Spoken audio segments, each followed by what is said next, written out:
Hello friends आज हम लोग पढ़ेंगे सीडीपी के यानी बाल विकास के 30 इंपॉर्टेंट क्वेश्चन। अगर इसमें से आप 25 प्लस कर लेते हैं या आप मान लीजिए कि आपका 24 प्लस भी आता है तो मान लीजिए कि आपका स्कोर अभी अच्छा जा रहा है। ठीक है फ्रेंड्स, ये क्वेश्चन प्रीवियस ईयर क्वेश्चन है जो आपके एग्जाम में पिछले वर्ष आए हुए हैं। ठीक है फ्रेंड्स, तो आप इसको देखिए कि आप कितना कर पाते हैं। और फ्रेंड्स, अगर आप चैनल पर नए हैं तो चैनल को सब्सक्राइब जरूर कर लीजिएगा और वीडियो को लाइक और शेयर करिए जिससे क्लास सीटेट स्टूडेंटों को पहुंच पाए। फ्रेंड्स, चलिए फ्रेंड्स वीडियो को स्टार्ट करते हैं। देखिए फ्रेंड्स, हमारा पहला क्वेश्चन ये कि कक्षा में सृजनात्मकता को बढ़ावा देने के लिए विद्यार्थियों को कैसे अवसर प्रदान करना चाहिए। ऑप्शन ए है कि विशिष्ट उपलब्धि वर्ग में सम्मेलन के। बी हमारा ऑप्शन है परीक्षा देने के बेहतर कौशल विकसित करने के। तीसरा है कि मौलिक खोज और सोच को बढ़ाने के। और चौथा है अभिसारिक सोच सीखने के। फ्रेंड्स, इसमें हमारा जो आंसर हो जाएगा वो तीसरा वाला हो जाएगा, मौलिक खोज और सोच को बढ़ाने के। ठीक है, नेक्स्ट हमारा क्वेश्चन ये रहा कि लॉरेंस कोहलर के सिद्धांत के अनुसार किस चरण पर नैतिक चिंतन शुरुआती सामाजिक परिप्रेक्ष्य पर आधारित होता है। ऑप्शन ए है आपका कि पूर्व पारंपरिक चरण, दूसरा है आपका उत्तर पारंपरिक चरण, और ये 3 नंबर वाला है उत्तर पारंपरिक चरण, 2 नंबर है कि पारंपरिक चरण, और 4 नंबर आपका है दूरस्थ पारंपरिक चरण। तो फ्रेंड्स, इसमें बताना है क्या आंसर सही है। फ्रेंड्स, इसमें आपका जो आंसर सही है आपका है 2 नंबर यानी कि पारंपरिक चरण। ठीक है, नेक्स्ट हमारा क्वेश्चन ये रहा कि आपका ये क्वेश्चन नेक्स्ट ये वाला रहा कि एक प्रगतिशील कक्षा में कौन सा विकल्प सार्थक शिक्षण को बढ़ावा देने के लिए व्यक्तिगत अधिगम विधि का उदाहरण है। ऑप्शन ए है निरंतर व्यक्तिगत प्रतियोगिताओं का आयोजन, बी है मौखिक दंड का प्रयोग, सी हमारा है एक रूपी मानकीकृत पाठचर्या, और डी हमारा यानी 4 नंबर है केवल अधिगम का मूल्यांकन के स्थान पर अधिगम के लिए मूल्यांकन पर बल देना।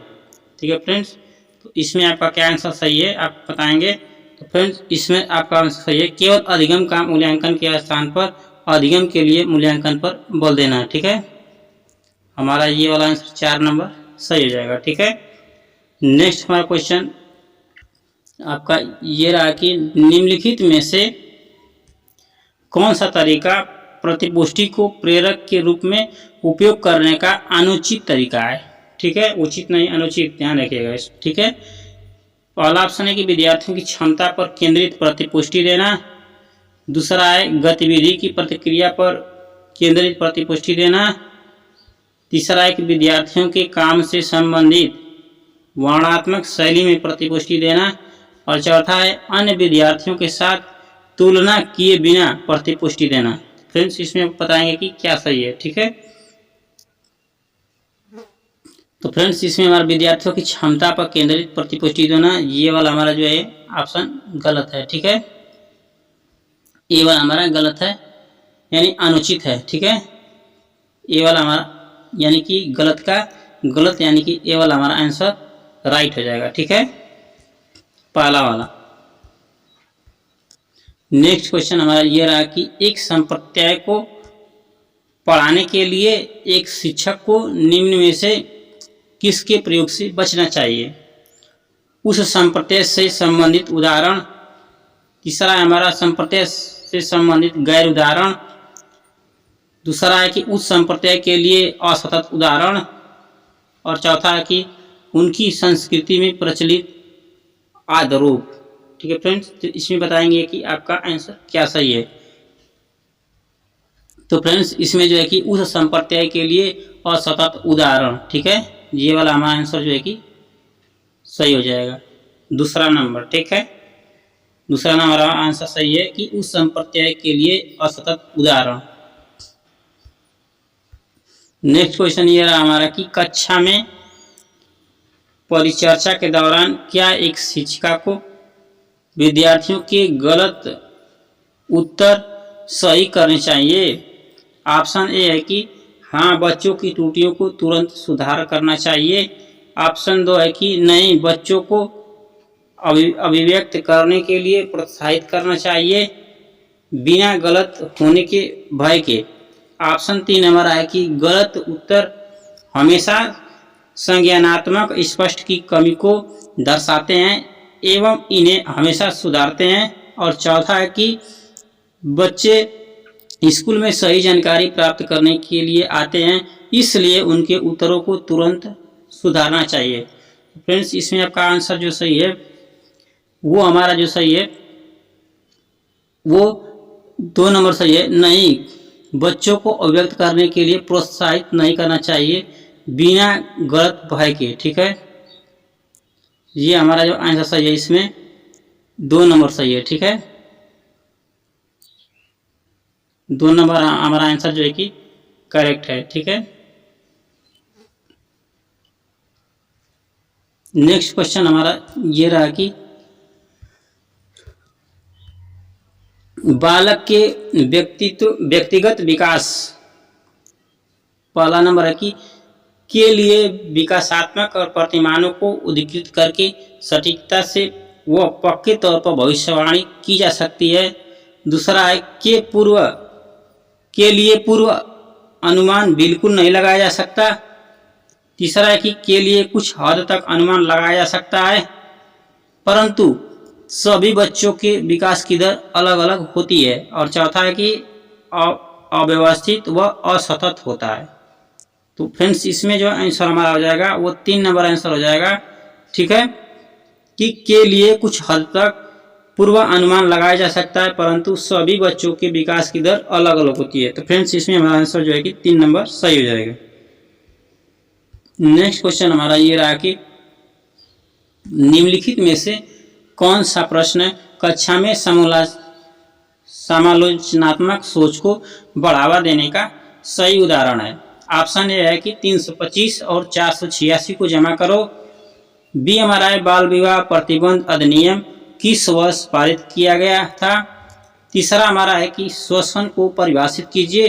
और चौथा है कि अपने शहर में प्रदूषण के विभिन्न कारणों में पारित किया गया था। तो फ्रेंड्स, इसमें क्या सही हो जाएगा आपको बताना है।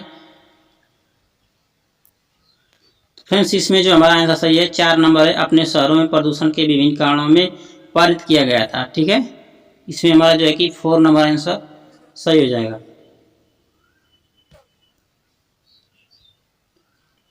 नेक्स्ट क्वेश्चन हमारा फ्रेंड्स ये रहा कि एक बाल केंद्रित शिक्षा में शिक्षिका की कोई भूमिका नहीं होती।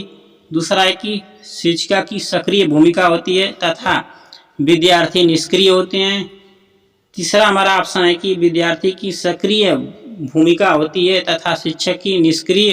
और चौथा कि शिक्षक व विद्यार्थी दोनों की सक्रिय भूमिका होती है। तो फ्रेंड्स, आपका चौथा वाला जो है कि सही हो जाएगा, क्योंकि आप जब तक सक्रिय नहीं होंगे तब तक जो है कि आप कुछ भी कर नहीं सकते। ठीक है, नेक्स्ट क्वेश्चन हमारा ये रहा आपकी स्क्रीन पर कि जीन पियाजे के संज्ञानात्मक विकास के किस स्तर पर बच्चे लंबाई व भार जैसे गुणात्मक आधारों पर वस्तुओं को व्यवस्थित कर पाते हैं, परंतु अमूर्त संरचनाओं की संक्रियात्मकता में कठिनाई महसूस करते हैं।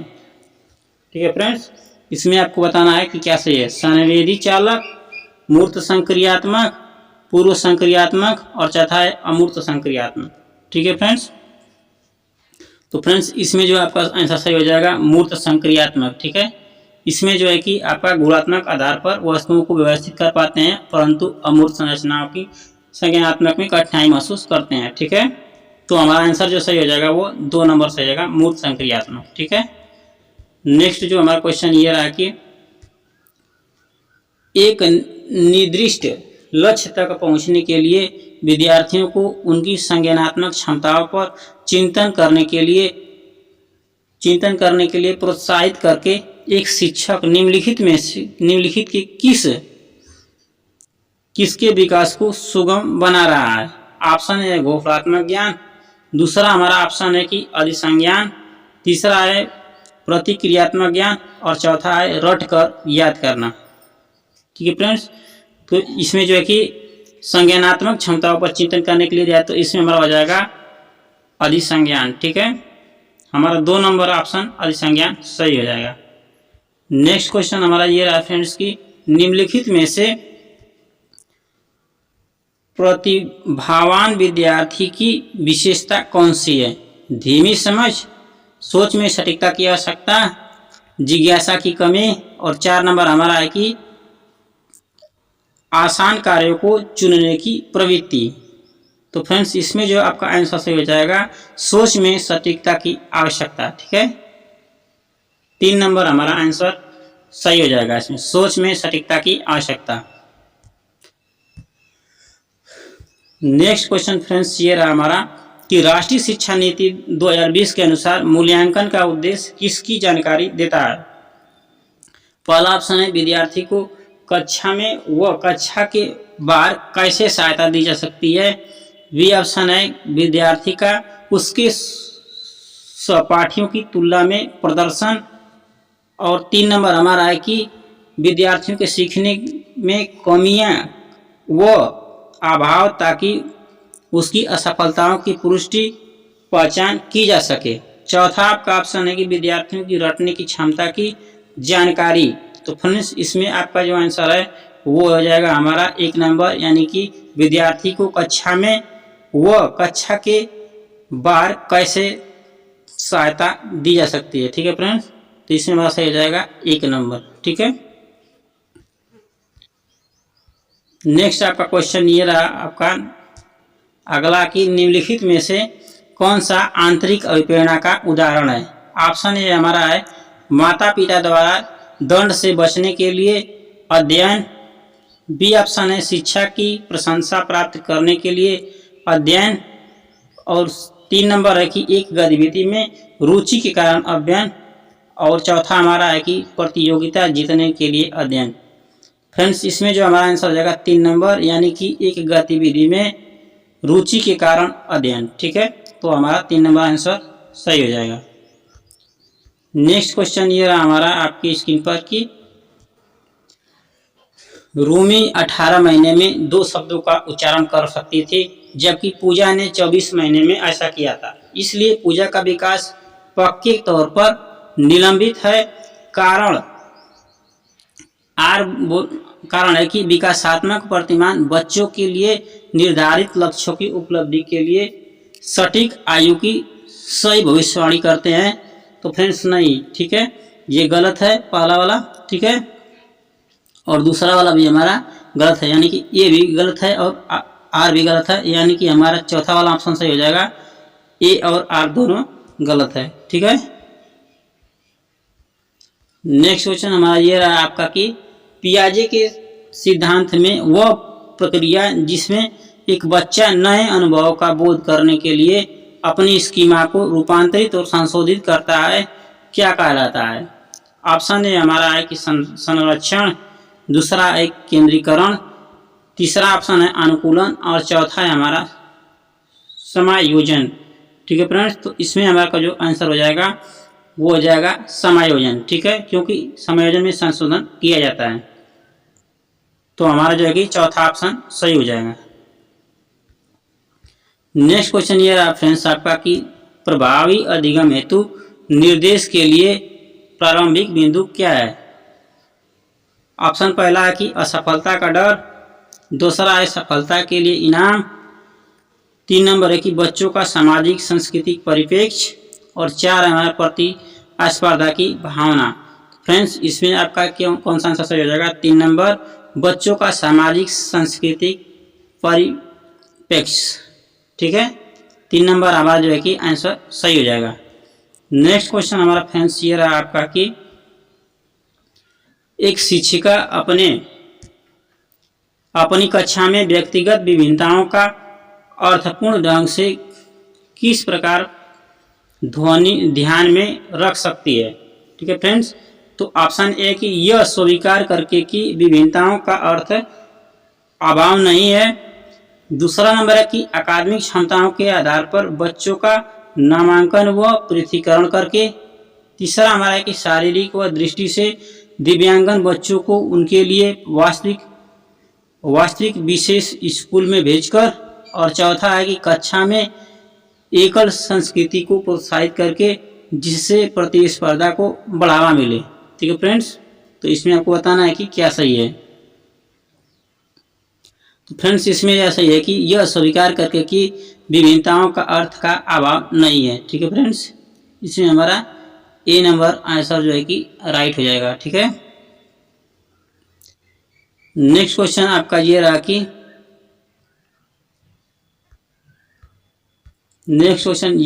कि उस तर्क की पहचान करें जो लॉरेंस कोहलर के नैतिक विकास के सिद्धांत में सामाजिक अनुबंध अभिविन्यास के चरण को रेखांकित करता है।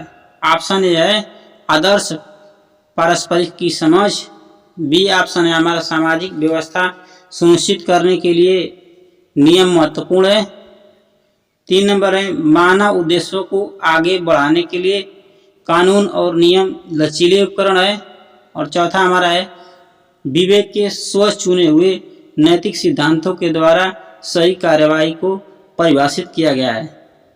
तो इसमें क्या सही है फ्रेंड्स, आपको बताना है।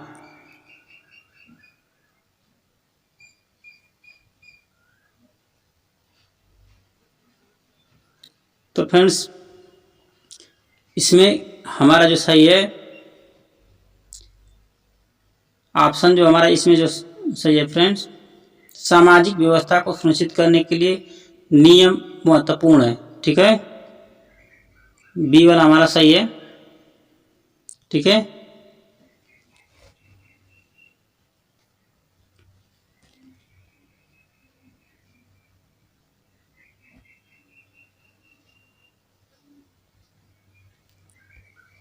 नेक्स्ट हमारा क्वेश्चन दे रहा है फ्रेंड्स की विद्यार्थियों द्वारा ग्रहण की गई वैकल्पिक धारणाओं को संबोधित करने के लिए निम्न में से क्या महत्वपूर्ण है। ऐसी परिस्थितियां बनाना जहां विद्यार्थी अपने विचार व्यक्त करने के लिए प्रतिबंधित महसूस करे, बी है कि विषय वस्तु को शिक्षक केंद्रित शिक्षा शास्त्र के माध्यम से पढ़ाना, सी हमारा है कि ऐसी परिस्थितियां उत्पन्न करना जहां विद्यार्थी वैकल्पिक धारणाओं को व्यक्त कर सके, और चौथा हमारा ऑप्शन है कि अधिगम प्रक्रिया में विद्यार्थी की सामाजिक सांस्कृतिक संदर्भ की भूमिका की उपेक्षा करना। तो फ्रेंड्स इसमें क्या है आपको बताना है कि, तो फ्रेंड्स इसमें जो हमारा ऑप्शन सही है ऐसी परिस्थितियां उत्पन्न करना जहां विद्यार्थी वैकल्पिक धारणाओं को व्यक्त कर सके।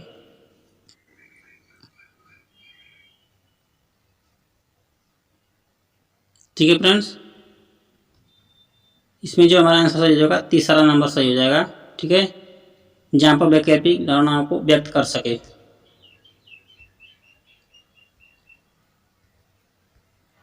नेक्स्ट क्वेश्चन हमारा ये रहा कि निम्नलिखित में से कौन सा कथन व्यक्ति के विकास की प्रक्रिया के बारे में सही है। ऑप्शन ये है कि विकास की प्रक्रिया एक दिशीय होती है, दूसरा ऑप्शन हमारा है कि यह केवल व्यक्ति की आनुवंशिकता से प्रभावित होता है, तीसरा हमारा ऑप्शन है कि विकास की प्रक्रिया में सांस्कृतिक विविधता होती है, और चौथा है विकास केवल वातावरणीय कारकों द्वारा निर्धारित होता है। फ्रेंड्स इसमें आपका क्या आंसर सही हो जाएगा। तो फ्रेंड्स इसमें आपका जो सही होगा विकास की प्रक्रिया में सांस्कृतिक विविधताएं होती हैं। ठीक है, हमारा 3 नंबर आंसर सही हो जाएगा।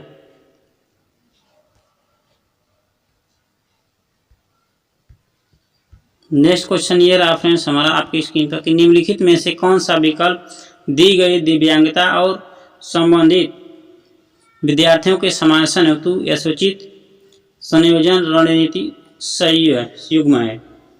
ऑप्शन ए है कि प्रतिभाशाली आसान और बहुत ही सरल सामग्री देना, दूसरा है स्वलीनता कक्षा की व्यवस्था को बार बार बदलते रहना, तीसरा है हमारा है पठन वैकल्प यानी कि उत्तम चित्रों के आधार पर दत्त कार्य देना, और चौथा हमारा है वाक हाँ यानी धैर्य दिखाना और प्रतिक्रिया के लिए पर्याप्त समय देना। तो इसमें फ्रेंड्स बताना है कि आपका आंसर क्या सही है।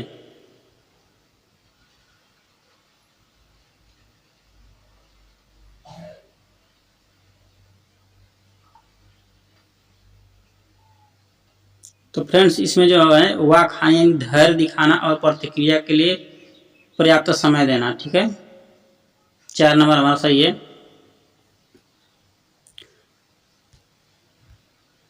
नेक्स्ट क्वेश्चन हमारा ये रहा आपकी स्क्रीन पर कि निम्नलिखित में से कौन सी सृजनात्मकता विद्यार्थी की पहचान संबंधित विशेषता नहीं है। ऑप्शन ए है आपका कि उच्च क्रम समस्या समाधान, दूसरा है नवाचारी प्रयोग, तीसरा है अभिसारी सोच और चौथा है जिज्ञासा की प्रबल भावना। ठीक है फ्रेंड्स, तो इसमें आपको बताना है कि क्या सही है। तो देखिए फ्रेंड्स, इसका आपका जो सही है वो है अभिसारी सोच। ठीक है, इसकी विशेषता नहीं है, यानी कि हमारा जो है कि ये ए वाला अभिसारी सोच वाला ऑप्शन सही है, 2 नंबर।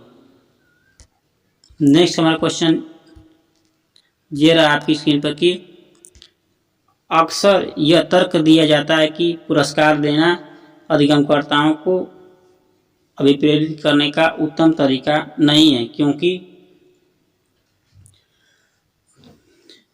इससे आंतरिक अभिप्रेरणा क्षीण होती है, इससे बाह्य अभिप्रेरणा क्षीण होती है, इससे आंतरिक अभिप्रेरणा बढ़ जाती है, इससे आंतरिक और बाह्य अभिप्रेरणा दोनों ही क्षीण होती हैं। तो फ्रेंड्स इसमें आपका आंसर क्या सही हो जाएगा बताना है। तो इसमें आपका आंसर सही हो जाएगा आंतरिक अभिप्रेरणा जो है कि क्षीण होती है। ठीक है, आपका ए आंसर जो है कि सही हो जाएगा। नेक्स्ट क्वेश्चन आपका स्क्रीन पर यह रहा कि निम्नलिखित में से कौन सी अभिवृत्ति एक प्रगतिशील कक्षा माहौल के अनुसार है। ऑप्शन है कि निर्णय निर्धारण में बच्चों की सहभागिता, ऑप्शन बी है कि भय मुक्त अधिगम वातावरण की संरचना, 3 नंबर आपका ऑप्शन है कि विद्यार्थियों की व्यक्तिगत विभिन्नताओं का ध्यान रखना और चौथा आपका ऑप्शन है कि अध्यापक द्वारा बाह्य अनुशासन कायम करना।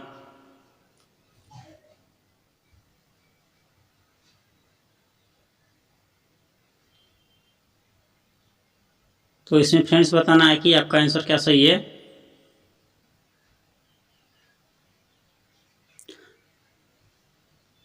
इसमें फ्रेंड्स आपका सही जो आंसर है निर्णय निर्धारण में बच्चों की सहभागिता। ठीक है, ये ऑप्शन जो है कि इसमें आपका सही है। नेक्स्ट क्वेश्चन हमारा जो है कि ये रहा आपकी स्क्रीन पर कि इनमें से कौन सा विकास का सिद्धांत नहीं है। विकास एक धारणी और एक आयामी होता है।